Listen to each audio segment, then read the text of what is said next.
Assalamualaikum warahmatullahi wabarakatuh.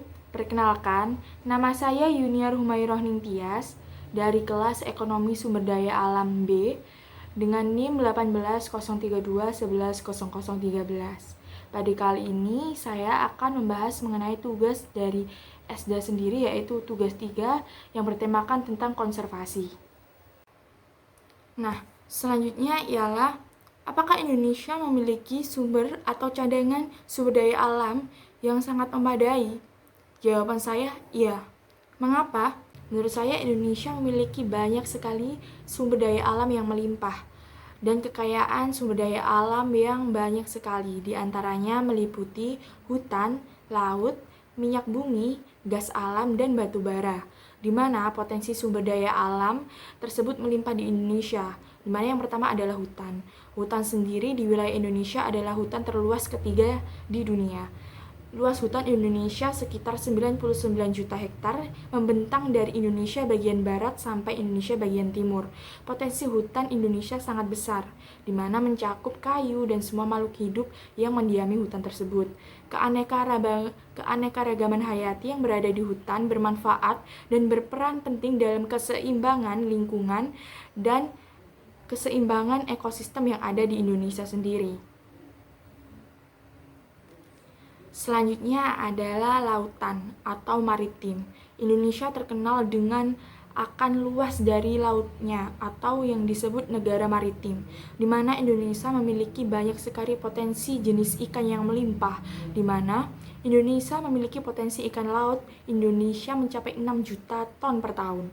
Nah, potensi laut Indonesia berada di urutan keempat pada tahun 2009 di dunia. Nah, selanjutnya ialah minyak bumi. Minyak bumi masih sering digunakan sebagai bahan bakar pembangkit listrik di Indonesia, di mana perusahaan listrik negara PLN sebagian menggunakan minyak bumi untuk menghasilkan listrik. Nah, selanjutnya ialah potensi gas alam di Indonesia, di mana potensi gas alam di Indonesia sangat banyak. Diperkirakan cadangan gas alam Indonesia sekitar 2,8 triliun meter kubik. Cadangan gas alam Indonesia hanya 1,5% dari cadangan gas alam dunia. Dengan sumber daya alam berupa gas di alam sebesar itu, menjadikan Indonesia sebagai negara pengekspor gas alam terbesar di dunia. Negara tujuan ekspor gas alam sendiri meliputi yaitu Jepang, Korea, Taiwan, Cina, dan Amerika Serikat. Negara Indonesia adalah negara penghasil batu bara juga, di mana terbesar kelima di dunia. Indonesia menjadi negara pengekspor batu bara terbesar di dunia karena minimnya pemanfaatan batu bara di dalam negeri, di mana negara tujuan ekspor batu bara Indonesia mencakupi Hong Kong, Taiwan, Cina, Korea Selatan, Jepang, India, Italia, dan negara-negara Eropa lainnya. Dan itulah beberapa kekayaan sumber daya alam yang ada di Indonesia yang sangat melimpah, tetapi pemanfaatan dan juga pengelolaannya yang masih kurang di dalam negeri, yaitu di Indonesia sendiri.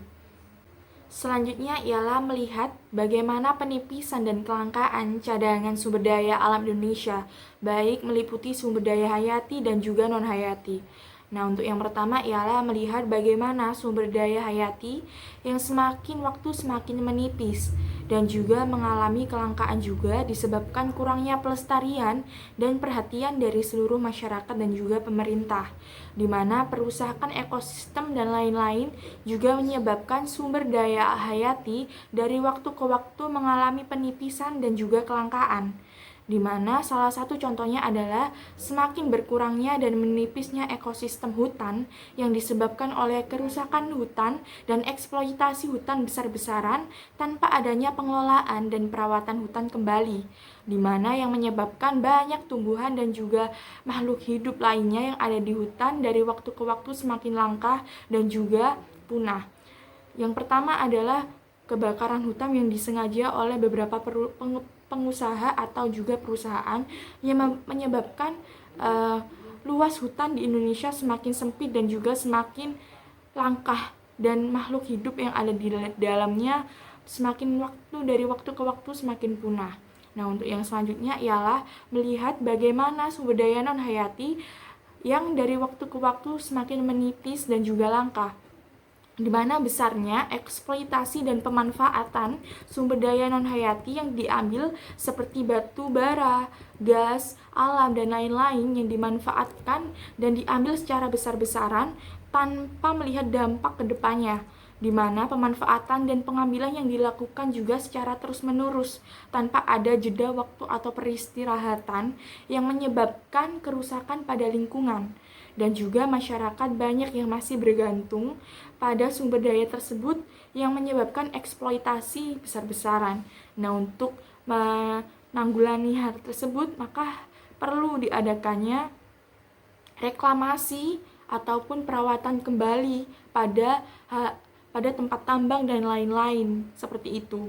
Selanjutnya ialah mengenai eksploitasi sumber daya alam yang masif untuk tujuan pembangunan yang berdasarkan eksploitasi sumber daya alam yang berdasarkan tujuan pembangunan dari suatu negara tersebut.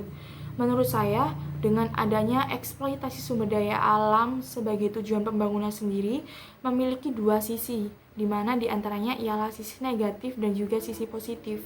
Di mana faktor negatif sendiri apabila eksploitasi berlebih juga menyebabkan terjadinya kerusakan ekosistem dan juga penurunan populasi, dan bisa jadi pemusnahan massal ataupun kerusakan ekosistem yang ada dengan tidak adanya perawatan atau pelestarian dalam kegiatan tersebut, di mana untuk dampak positif juga dapat meningkatkan pembangunan ekonomi bagi suatu negara dan juga dapat menarik banyak investasi dalam pemajukan perkembangan ekonomi suatu negara tersebut, di mana dalam kedua sisi tersebut perlu adanya keseimbangan.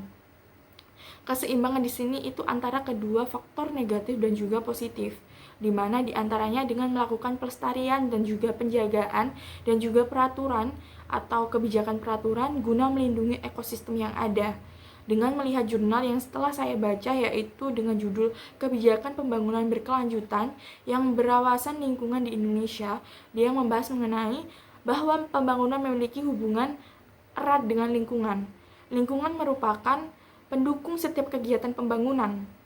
Jadi, dalam kegiatan eksploitasi pasti juga sangat erat kaitannya dengan pembangunan suatu negara tersebut. Jadi, dua hal ini tidak bisa dipisahkan. Jadi, dengan adanya eksploitasi sumber daya alam tersebut juga akan berdampak pada pembangunan suatu negara tersebut, di mana apabila pembangunan yang dilakukan ternyata tidak memberi manfaat terhadap lingkungan, maka dapat dipastikan pada pelaksanaannya pembangunan tidak memperhatikan kelestarian lingkungan, padahal sejatinya lingkungan yang rusak atau tidak lestari dapat berdampak pada kepunahan kehidupan. Oleh karena itu, pembangunan berkelanjutan sangat perlu diperlukan keberadaannya. Nah, untuk dengan adanya eksploitasi dan juga pembangunan ini perlu adanya dengan pembangunan berkelanjutan. Selanjutnya ialah apa itu konservasi. Nah, konservasi sendiri ialah memiliki arti yaitu pelestarian dan juga perlindungan.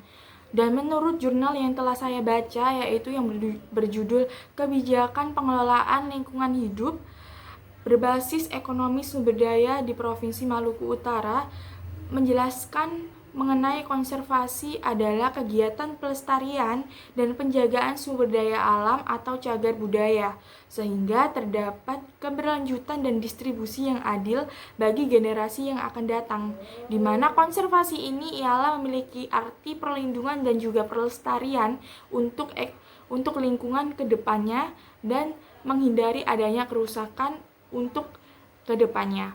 Sehingga kesimpulan dari yang saya jabarkan dari awal sampai akhir, dari awal video sampai akhir video mengenai tugas 3 ini, mengenai eksploitasi sumber daya alam dan juga tujuan pembangunan sendiri sangat erat kaitannya dengan pembangunan, di mana apabila suatu negara tersebut mengambil atau memanfaatkan eksploitasi sumber daya alam ini, maka akan berdampak pada pembangunan suatu negara tersebut. Nah, pada eksploitasi sumber daya alam ini apabila dilakukan secara terus-menerus dan juga besar-besaran, juga akan berakibat buruk untuk kedepannya dan juga akan memberikan dampak buruk pada generasi selanjutnya, di mana fine-fine saja atau baik-baik saja bagi suatu negara tersebut mengeksploitasi sumber daya alam yang ada pada negaranya. tetapi juga harus memperhatikan dengan adanya perlindungan dan juga pelestarian yang ada pada lingkungan dan ekosistem yang ada di sekitarnya. Seperti itu.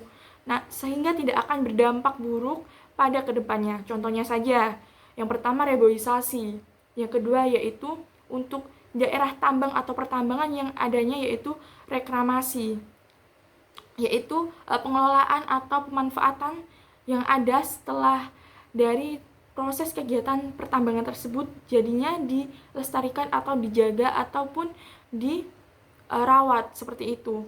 Jadinya dampak buruk yang akan dihasilkan juga semakin menipis atau semakin kecil seperti itu. Nah, apa sih konservasi, hubungan konservasi, eksploitasi, dan juga pembangunan dari suatu negara tersebut itu sangat erat kaitannya. Jadi, suatu negara dapat mengeksploitasi sumber daya alam yang ada di negaranya, tetapi juga harus melihat konservasi, yaitu pelestarian dan juga perlindungan untuk ekosistem dan lingkungannya juga untuk generasi selanjutnya, dan juga untuk dalam pembangunan suatu negara tersebut. Sehingga dalam pembangunan suatu negara tersebut diperlukan adanya konservasi untuk eksploitasi dari sumber daya alam yang ada di negaranya tersebut. Cukup sekian penjelasan dari saya mengenai tugas 3 yang bertemakan konservasi. Mungkin mohon maaf apabila banyak salah kata yang telah saya ucapkan. Terima kasih banyak. Wassalamualaikum warahmatullahi wabarakatuh.